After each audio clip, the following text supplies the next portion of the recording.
안녕하세요.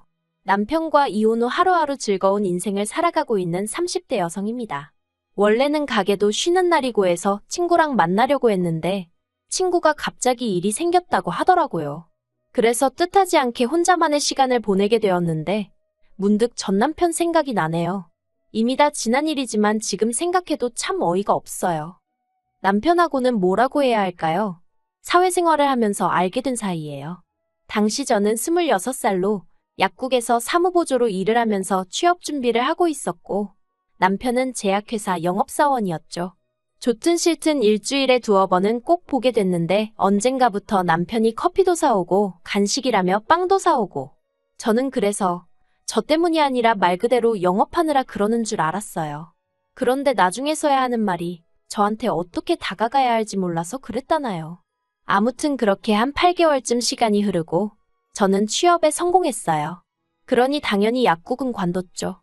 그런데 제가 관두고 나서야 남편이 마음이 급해졌는지 약사 선생님한테 물어봐서 저한테 연락을 따로 해왔더군요.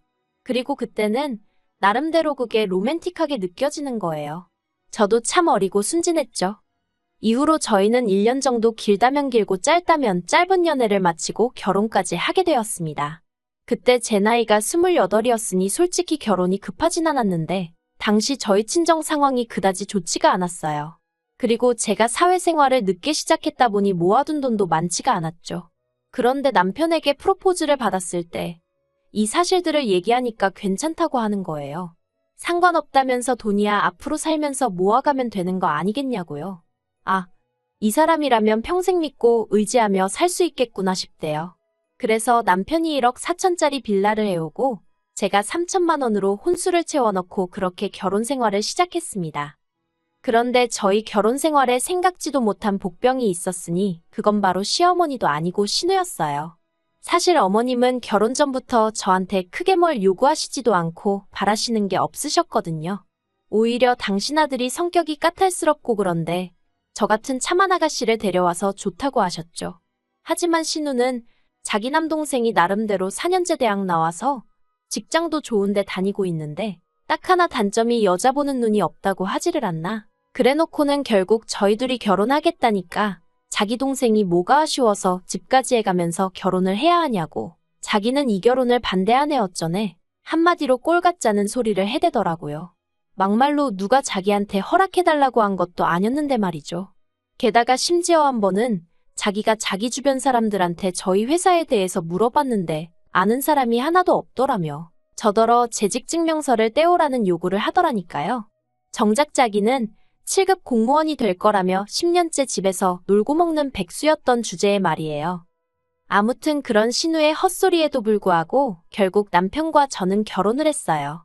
아닌 게 아니라 사실 신우가 너무 거슬려서 남편한테 결혼 못하겠다는 소리도 하긴 했었는데 그때마다 남편이 맞벌이를 하시던 시부모님 대신 신우가 자기를 많이 챙겨줬었다며 아마 그래서 그러는 것 같다고 저더러 넓은 마음으로 이해해달라고 했거든요. 그리고 만약에라도 저랑 신우 사이에 문제가 생기면 남편이 말하길 무조건 제 편에 설 거라는 거예요. 그래서 그냥 그래 신우가 남편을 어지간히 아끼는가 보다 생각하고 어떻게든 이해해보려고 했죠. 그런데 신우는 니들이 기어이 결혼을 하느냐며 괘씸하네 어쩌네. 어휴. 솔직히 정말 꼴같잖다는 생각밖에 안 들었는데 신우가 저보다 12살 그러니까 띠동갑이었거든요. 그러니 차마 꼴같잖다고 대놓고 말을 할 수도 없고 그래서 그냥 속으로 그래 노처녀 히스테리 부리냐 실컷 부려라 하고 말았네요. 한편 그렇게 결혼하고 몇 달 후 어머님 생신날이었어요. 저희 집에서 생신상을 차려드리려고 시부모님하고 신우하고 전부 다 저희 집으로 오시라 했죠. 미역국, 불고기 그리고 잡채 정도는 제가 직접 했는데 하다 보니까 시간은 부족하고 그나마 옆에 있는 남편은 별 도움이 안 되고 그래서 나머지는 배달시켰어요. 그런데 신우가 제가 차린 상을 보더니 어떻게 며느리가 시어머니 생일상에 배달음식을 올리냐며 난리를 치는 거예요. 그래서 제가 이거는 제가 한 거고 나머지는 시간이 없었다 하니까 그러면 전날 미리 만들어놨어야지 하며 호통을 치대요. 어이가 없었죠. 자기야 백수니까 시간이 남아도는지 몰라도 저는 전날엔 야근까지 하고 정신이 하나도 없었는걸요. 그리고 저한테 시어머니 생신이기 전에 자기한텐 낳아준 어머니 생신인데. 솔직히 할 말이 없어서가 아니라 더는 말을 섞기가 싫어서 알겠다고 죄송하다 하고 더는 말을 안 했어요. 그리고 얼마 후 시부모님과 신우가 이제 슬슬 가봐야겠다며 자리를 일어나대요. 저랑 남편은 배웅할 준비를 했고요. 그런데 갑자기 신우가 자기 팔찌가 없어졌다며 난린 거예요. 그러더니 화장실로 막 뛰어갔는데 거기도 없다면서 또 난리를 치대요. 저는 솔직히 신우가 팔찌를 하고 왔는지 기억도 안 나는 상황이었고요. 그런데 신우가 자기 화장실 갔다 오고 나서 제가 다녀오지 않았냐 하더니 저더러 빨리 내놓으랍니다.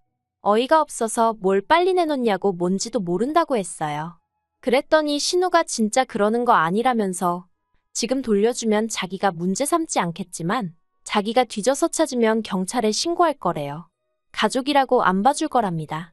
이때는 어이가 없는 걸 넘어서 정말 미치고 팔짝 뛰겠더라고요. 그래서 저도 신우더러 집 다 뒤져서 안 나오면 나도 가만히 안 있을 거라고 했어요.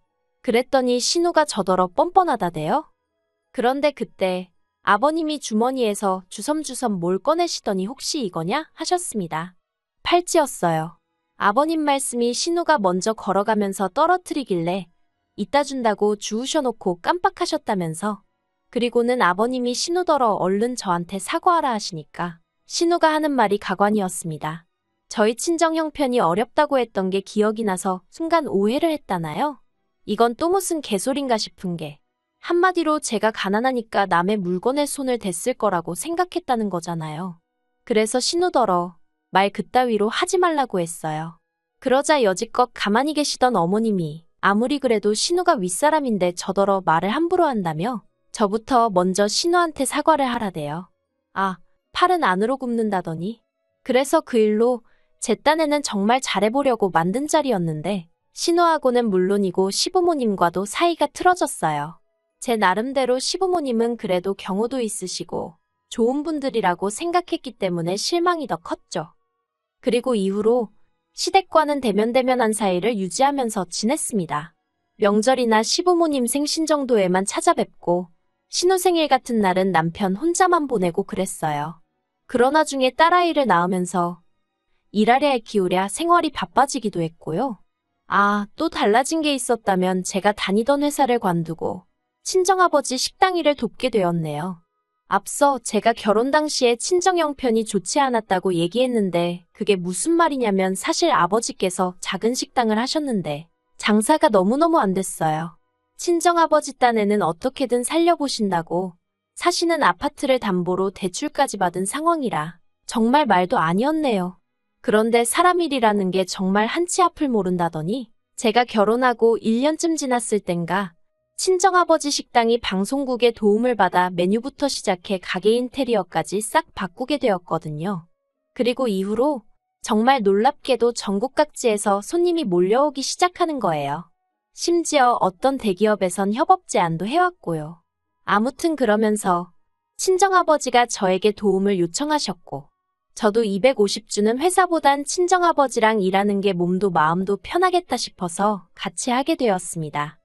그리고 이후로 친정아버지가 매달 400에서 450씩 챙겨주셨고 그러니 당연히 돈도 전보다 많이 모이겠거니 싶었습니다. 그런데 남편에게 한 번씩 물어보면 생각보다 돈이 모여있질 않는 거예요. 이상했죠. 아무리 제가 수학을 잘 못해도 그 정도 머리는 돌아가는데 안 되겠다 싶어서 남편한테 재정 상황 좀 전부 다 오픈을 해보라고 했어요. 이때만 해도 경제권이 남편에게 있었거든요. 그런데 남편이 그냥 무턱대고 걱정할 거 없다. 자기가 다 알아서 관리하고 있다 하며 얼렁뚱땅 넘어가려고 하는 게 여자의 촉이라고 해야 할지 딱 뭔가 있다는 감이 오대요. 그래서 이제 남편하고 말 그대로 대판 싸웠습니다. 까라고 왜 못 가냐고 혹시 도박했냐 아니면 여자 생겼냐. 그러자 남편이 한다는 말이 실은 신우에게 돈을 좀 빌려줬답니다. 정말 그 말을 듣는 순간 화가 머리끝까지 올라오더라고요. 내가 신우를 얼마나 싫어하는지 알면서 어떻게 나랑 상의도 없이 신우한테 돈을 빌려줬나 싶은 게 배신감까지 느껴졌달까요? 금액도 한두 푼도 아니고 자그만치 2천이었어요. 아니, 백수 신우 뭘 믿고 2천이나 빌려줬냐고 제가 악을 썼습니다. 마음 같아선 진짜 애 아빠만 아니면 머리털을 다 잡아 뜯어놓고 싶은 심정이었죠. 나는 아침부터 밤까지 불 앞에서 땀 뻘뻘 흘려가며 음식하고 손님들 앞에서 속도 없는 모마냥 헤헤거려가며 장사해서 벌어오는 돈인데 그걸 상의도 없이 신우한테 빌려줬다는 게 생각할수록 괘씸하고 분하대요. 그래서 남편더러 당장 2천 받아오라고, 안 그러면 이혼이라고 했어요. 그랬더니 남편이 신우가 공무원 시험 합격만 하면 대출을 받아서라도 주겠다 했다며 저더러 좀 기다려주자는데 막말로 10년 동안 못 붙은 공무원 시험을 이번엔 붙는다는 게 말이 되나요? 제가 남편더러 다 필요 없다고 당장 2천 받아오라 했습니다. 그러자 남편이 어떻게 그러냐면서 악을 썼다가 안 되겠다 싶으니까 사정을 했다가 그리고 결국 한 일주일 만에 이게 최선이었다면서 600만 원 받아오대요. 그리고 그 일을 계기로 저는 남편에 대한 신뢰감을 완전히 상실하게 되었고 경제권도 뺏어왔습니다. 사실 남편이 경제권을 가지고 있던 건 결혼할 때 남편이 저보다 많이 해온 것도 있었고 월급도 비록 몇십만 원이었지만 저보다 많이 벌어왔기 때문이었는데 따지고 보면 자기가 하자고 든 결혼이었고 집도 자기 명인데 저랑 무슨 상관인가 싶고 월급도 이제 제가 남편보다 훨씬 많은 상황이었으니 남편도 뭐라 반박을 못하고 순순히 내놓았죠. 그리고 그때부터 돈 관리도 각자 하기 시작했네요. 그런데 작년 이맘때쯤 저와 남편이 이혼을 하게 된 결정적인 사건이 벌어졌습니다. 그건 바로 신우의 연애 때문이었어요. 아니, 작년 봄이었나. 언젠가부터 신우가 혼자 콧노래를 부르고 아주 그냥 꼴값을 떨더라고요. 그리고는 뭐 한다는 말이 요새는 연하남을 만나는 여자가 진짜 승자라느니 어떻다느니. 그래서 저는 속으로 연하남이고 나발이고 시집이나 가라 생각했는데 알고 보니까 저랑 동갑인 신우랑은 띠동갑인 남자친구가 생겼다는 거예요. 황당하고 어떤 미친 X인가 싶고 이건 뭐 부러운 게 아니라 말 그대로 진짜 기도 안 찼어요. 그래서 제가 남편더러 어디서 사기꾼한테 속은 거 아니냐니까 남편이 저더러 심보가 왜 그렇게 고약하냐면서 핀잔을 주대요. 하지만 세상 사는 게 무슨 드라마도 아니고 제가 신우를 싫어해서 더 그렇게 느꼈을 수도 있지만 아무리 생각해도 납득이 안 되더라고요. 신우 말로는 키 183에 사업하는 남자라는데 그렇게 잘난 남자가 왜 12살이나 많은 백수 신우를. 하지만 이런 얘기를 할 때마다 남편은 제가 신우를 질투한다는 둥, 자격지심이라는 둥. 그래서 제가 남편더러 신우더러 조심하라 하라고 그리고 그 말을 마지막으로 더는 이러쿵저러쿵 말을 안 했네요. 그런데 아니나 다를까 그 얘기 나오고 2달이나 지났나? 신우가 남편한테 연락을 해왔답니다. 자기 남자친구 그러니까 신우가 사귄다는 연하남 사업자금에 뭐 문제가 생겨서 계좌가 동결이 됐다나 어쨌다나 하며 급하게 1억이 필요한데 그 돈을 좀 해달라고 하더래요. 그리고 멍청한 저희 남편이 그 말을 그대로 믿고는 저한테 빨리 1억 좀 만들어 달라는데 미쳤나 싶더라고요. 일단 1억이 있지도 않았고 아니 신우랑 결혼을 한 것도 아닌데 그걸 왜 우리가 도와주냐고 안 된다 했죠. 그랬더니 남편이 이번 일만 해결되면 둘이 결혼한다고 하더라며 자기 누나가 드디어 운명의 반쪽을 만났다고 저렇게 좋아하는데 어떻게 한 가족이 돼서는 모른 척하느냐고 우리가 도와주자며 계속 고집을 부리는 게 아니겠어요? 보다 못한 제가 냄새가 난다고 사기라고 무슨 사업체가 뭘 했길래 자금이 동결이 되고 1억 같은 소리 한다고 이러쿵저러쿵 설명하기도 귀찮았지만 구구절절 설명하며 안 된다고 했어요. 하지만 남편도 뭐에 눈이 돌아간 건지 갑자기 난데없이 자기는 결혼할 때 집 해왔는데 저더러 너는 뭐 해왔냐면서 그때 못 해온 거 지금 돈으로 달랍니다. 참나 무슨 이런 인간이 다 있나 싶대요. 그래서 그렇게 못하겠다니까 그럼 저희 친정 부모님한테 자기가 직접 얘기를 해야겠다는 거예요. 그리고 그 소리까지 들으니 이 인간이 미쳐도 단단히 미쳤구나 싶은 게 그래서 제가 그렇게 하기만 해보라고 그랬다간 이혼이라니까. 저더러 툭하면 이혼 타령하는 거 지겹지도 않냐면서 빈정거리는 거예요. 이혼하면 여자만 손해라면서요. 아, 정말 안 되겠구나. 그래서 제가 정말 구제불능이구나 하고는 이혼하자 했습니다. 정말 내 손엔지 한 번 두고 보자고요. 그리고 신우한테 고맙다고 해야 할지. 신우는 자기 때문에 동생네 부부가 이혼 소리까지 나온 걸 알면서도 그저 빨리 돈 해달라는 소리만 해대고 그러니 남편도 마음이 급해졌는지 집 한다고 내놓고 이혼 조정 신청하고 작정하고 달려드니까 딱 3달 걸리대요. 그나마 그 빌라도 집이라고 쬐금 올라서 1억 6천엔가 팔았는데 제가 5천 갖고 나머지는 남편이 가져갔어요. 아이 양육비로 한 달에 50만 원씩 준다고 했는데 솔직히 그 돈 안 받고 애 안 보여주고 싶은 마음이었죠.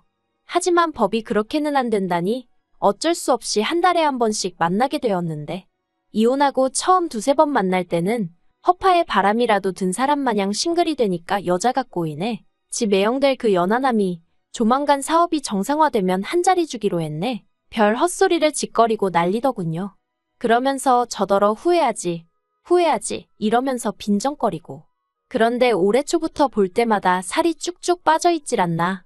얼굴은 죽상을 하고 있고. 그러더니 급기야 두어 달 전에는 제 앞에서 무릎 꿇고 울대요.